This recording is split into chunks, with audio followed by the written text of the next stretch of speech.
2022 LGBTQ Youth Convening. We are so excited to have everyone this year and to have so many youth and community members from Orange County and beyond participate in today's session on equity and intersectionality.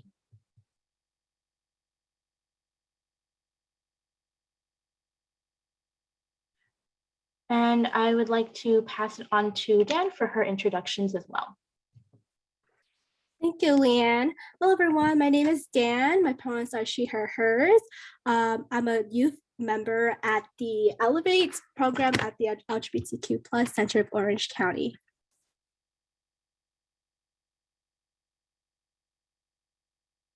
Hi, everyone. My name is Vivian. My pronouns are she, her, and I'm also a youth leader here at the LGBTQ Center OC. And I'll pass it on to Liam. Hello, I'm Liam. My pronouns are he, him. I'm also one of the youth leaders. Thank you for being here.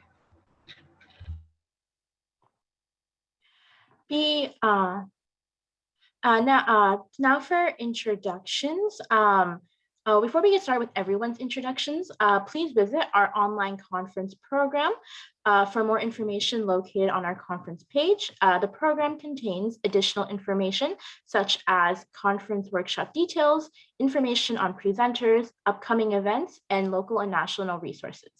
I will go ahead and post that link. And then now for introductions for everyone else. Please take a moment to introduce yourself in the chat, sharing your name, pronouns, as well as adding your pronouns to your Zoom username, where you are participating from, school or affiliation, and lastly, what you are looking forward to most during the conference. Thank you everyone for introducing yourself in the chat. It is so exciting to meet everyone. We all appreciate you for being here. Next slide, please. We hope to make this conference as accessible as possible to our attendees, presenters, volunteers, and staff. Accessibility can help promote values of diversity and social responsibility and can serve us in the work of making our conferences, schools, and community spaces more equitable and just. We have several accessibility options available today. We are grateful for our volunteer, Chris, to support with sign language throughout the opening and closing of the conference. Please spotlight Chris in order to view. We also have automated transcription during the conference and workshops. Please select the live transcription to turn on captioning. And then today we have Nayeli from Latino Health Access, who is offering English to Spanish translation.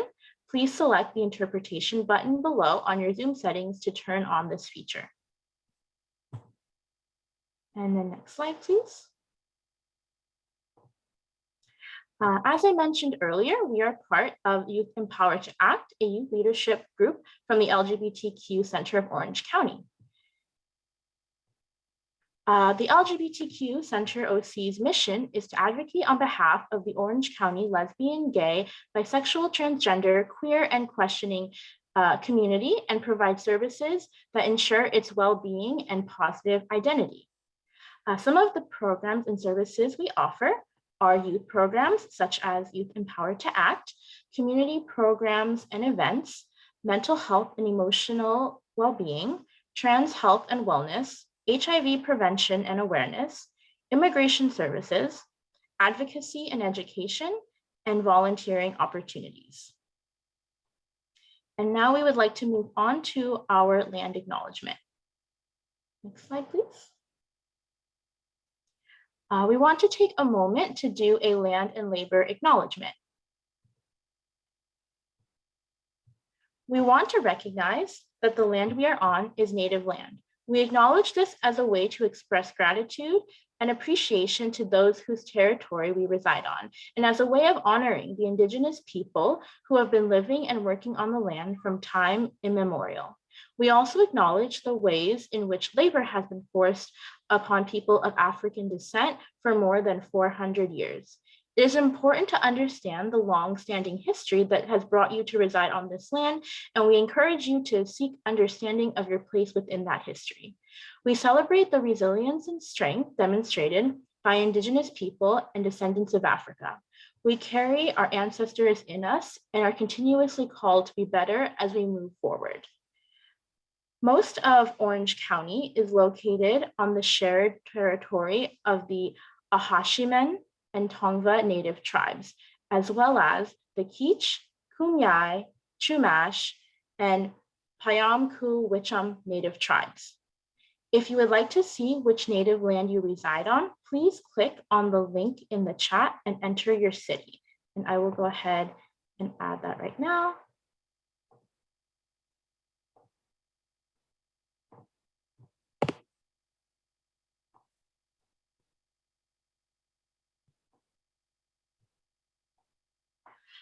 Thank you, everyone. And we will now go over community guidelines and agreements for today's event. And I would love to pass it on to Dan. Thank you, Leanne. So moving along, we do want to set some community agreements as we move into the conference. Community agreements are an aspiration or collective vision for how we want to be in relationship with one another. So these are some community agreements for attendees to feel safe, supportive, open, productive while participating today. So our first one would be, we ask you to be mindful of others, be understanding and supportive of others, respect everyone's pronouns, and make sure to ask if you are unsure. Individual stories stay in the Zoom, but please take learned lessons out into the world. Also, silence is okay. Listening is also active learning. So don't be afraid if you feel like you're not contributing much to conversation. Throw glitter, not shade. Please be polite and don't be shady. Don't yuck my yum, don't be rude, and be nice. Please emphasize encouragement since it's hard to be confident and contribute. And also ask for consent before anything. Also be open to saying, I don't know, can you elaborate? And lastly, give content warnings when delving into potentially sensitive topics. Thank you so much. And next, we will introduce our mental health support for today. Next slide, please. Actually, we were now pleased to announce one of our opening speakers, Crystal Hunt. Crystal Hunt is an Assistant Vice President in Orange County for U.S. Bank. As part of the Orange County leadership team, Crystal is responsible for coaching and developing her colleagues on all the digital banking platforms. Crystal has been in the banking industry for 18 years, and she is highly motivated in creating the best banking experience for every customer by showing them how easy and convenient digital banking can be. In addition to being a dedicated U.S. Bank employee, Crystal is also actively involved in her community. She is a board member of U.S. Bank Spectrum Business Resource Group for the Southern California region. Please give it up for Crystal in the chat. Awesome. Thank you so much, Dan, and good morning, everybody. I am beyond excited to be here with you all today and have the honor of talking a little bit about one of our main topics for today's discussion, and it's all around intersectionality. Now, that word, when I saw this on the questions that were being asked of me, I kind of knew what that word meant, but honestly, I had to Google it. I had to Google it and really dive deep into what this truly means and what it means for all of us. So the definition of intersectionality is the interconnected nature of social categorization. So what I mean by that is the interconnected way that our race, gender, class, sexuality, religion, physical appearances, hobbies and disabilities, and so many more, how all those pieces play a part in making up our personal identities. It shows us that the social identities work on multiple levels, resulting in really unique experiences for each person, different opportunities for individuals, and a lot of times barriers for people. The overlapping social identities can both empower and sometimes oppress individuals based on those social categorizations. understanding what intersectionality is and how it plays a part in how our own personal biases are, but also biases from companies and the leaders that we follow, is really the first step in making a change on how individuals are seen. We're not just our outer appearance. I am not just, a white woman who's slightly graying, if you look at the top of my head. That is not all that I am. We are so much more, and being part of a company, having peers and friends around you that understand that and are willing to listen and really make a change is what's needed to really get towards the path of eliminating barriers and living and working in a much more inclusive environment.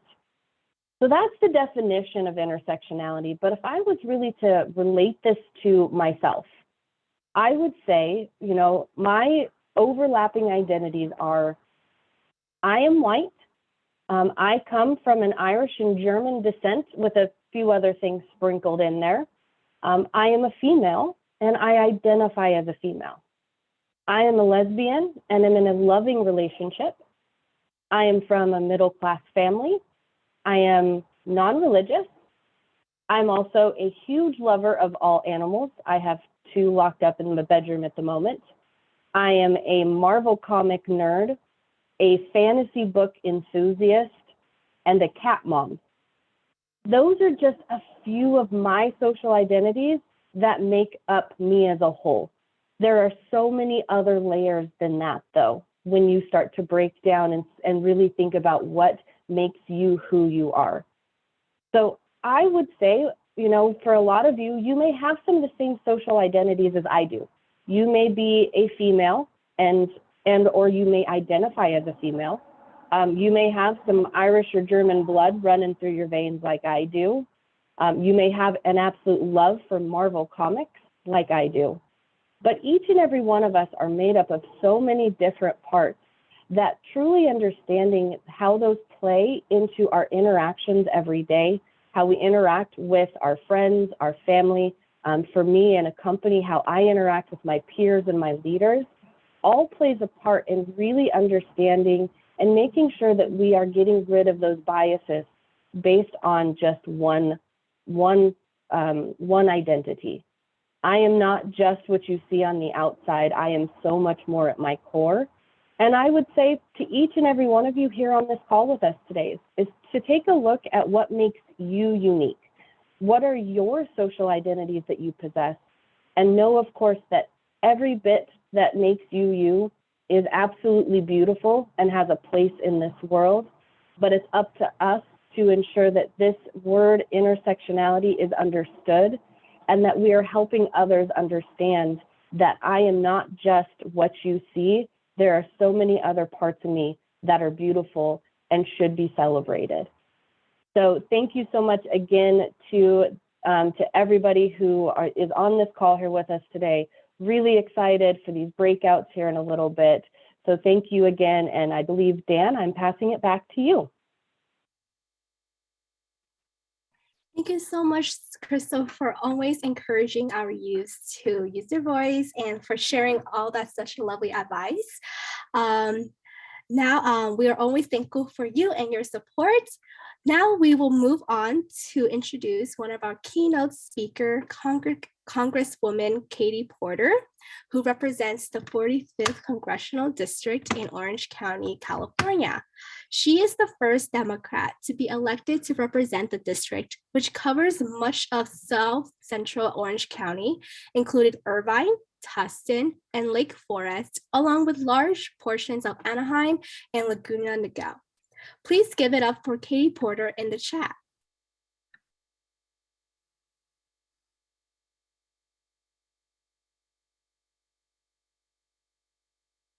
Hi everyone, this is Congresswoman Katie Porter. Thank you so much for inviting me to join you today for the 2022 LGBTQ Youth Convening.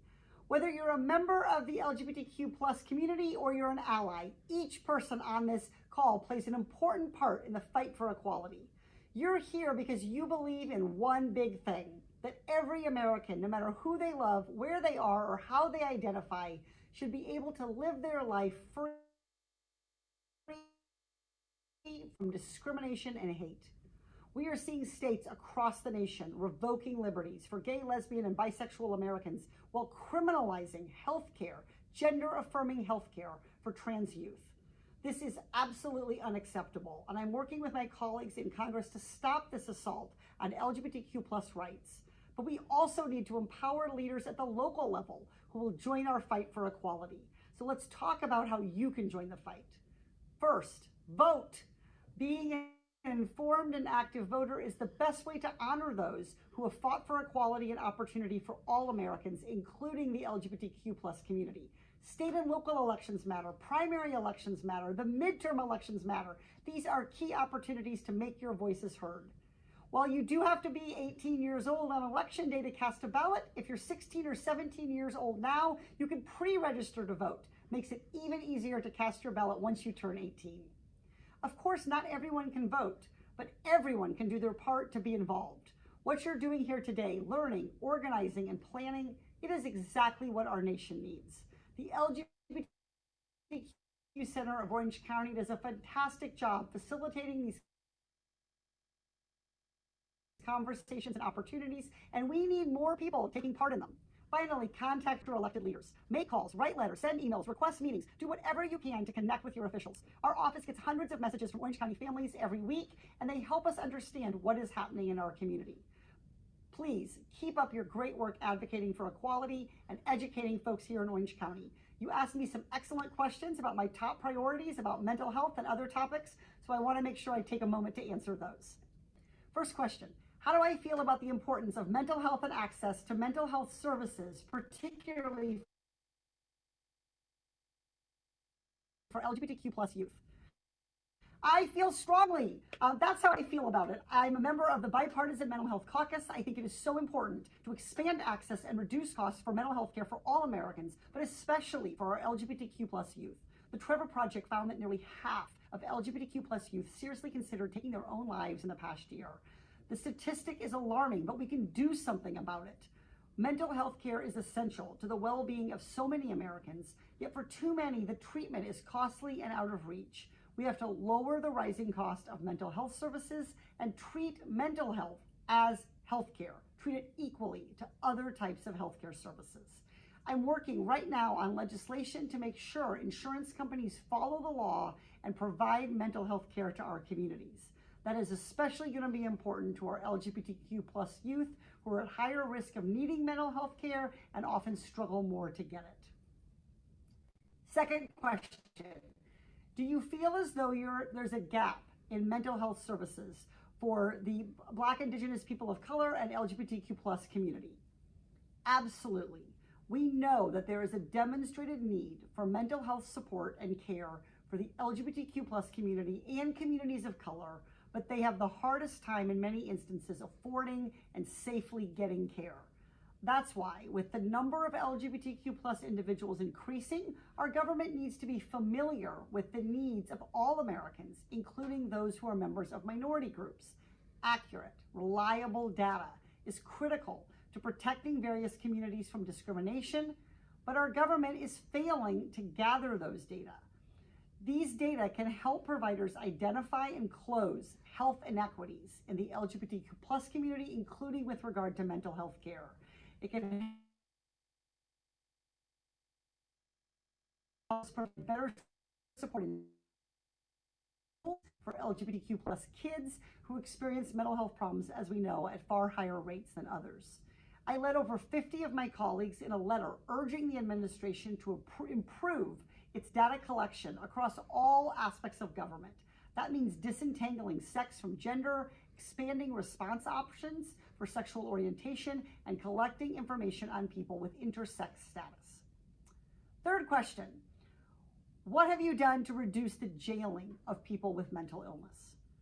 We need to connect people who are in crisis to healthcare, not to criminalization.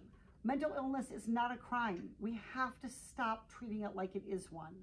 I really value the work that our police do with mental health calls and their efforts to get increased training. But at the end of the day, we need to send mental health professionals to respond to calls for mental health help. And That's why I introduced the Mental Health Justice Act. This bipartisan legislation would create special mental health first responder units so that people who respond to calls about mental health crises are trained mental health professionals rather than police. This bill is going to make our communities safer. It's going to allow police to focus on public safety where their services are most needed while building deeper trust between officers and the people that they serve. Most importantly, it's going to more quickly connect people in crisis to health care. Unfortunately, that is all the time we have for now, but thank you so much for allowing me to be part of your event and for asking such thoughtful questions. I commend and thank you all for being so informed and engaged. Enjoy the rest of your event.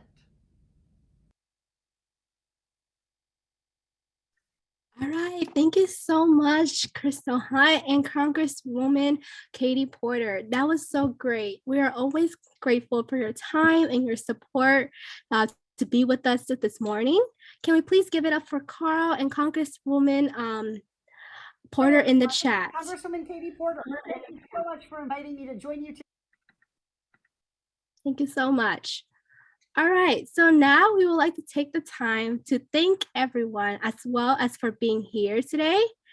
We will be dropping a link for our evaluation form in the chat, and we would ask for you to fill it out as it will help us improve our LGBTQ youth convening next year. The evaluation is also very important to help allocate resources for our local LGBTQ plus youth and allies. And I will have copy and pasted the link in the chat for your reference. So please feel free to fill it out as soon as you complete your workshop sessions. We thank you in advance for your help and participation. And I would like to also mention that you will be entering in a drawing to win one of 4 gift cards at the end of our conference. So please be sure to fill it out and don't miss out. Thank you. Next slide, please. So now we're going to transition to our fun part of the conference, entering into our workshops. Here is a list of the workshops for today. There are 3 tracks, one for youth, one for parents and guardians, and one for educators and professionals. There will be 2 sessions allowing you to participate in 2 workshops within your track. Session 1 will take place from 11:30 to 12:20, and session 2 will take place from 12:30 to 1:20. We will be opening breakout rooms to give you the chance to join your desired workshops under your track.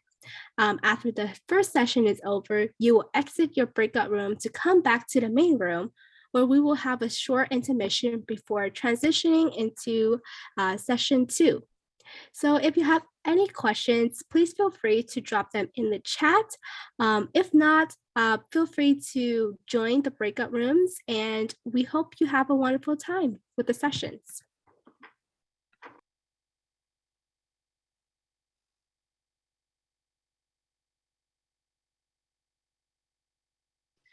Thank you, Dan. So breakout rooms are open now. Feel free to jump into the rooms of your choice. We are keeping a cap of 10 people per room. Since we have a smaller group with us, it'd probably be maybe closer to 5, maybe 5 max per room or so, 5 to 10 range. So feel free to take a moment, look and check out the rooms that we have and jump in.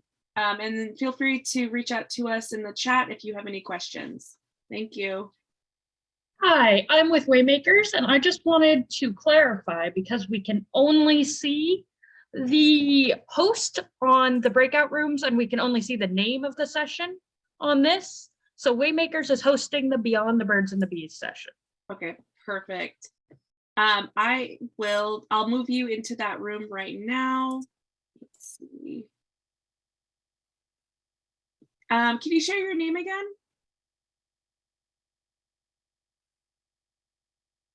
Okay, maybe I.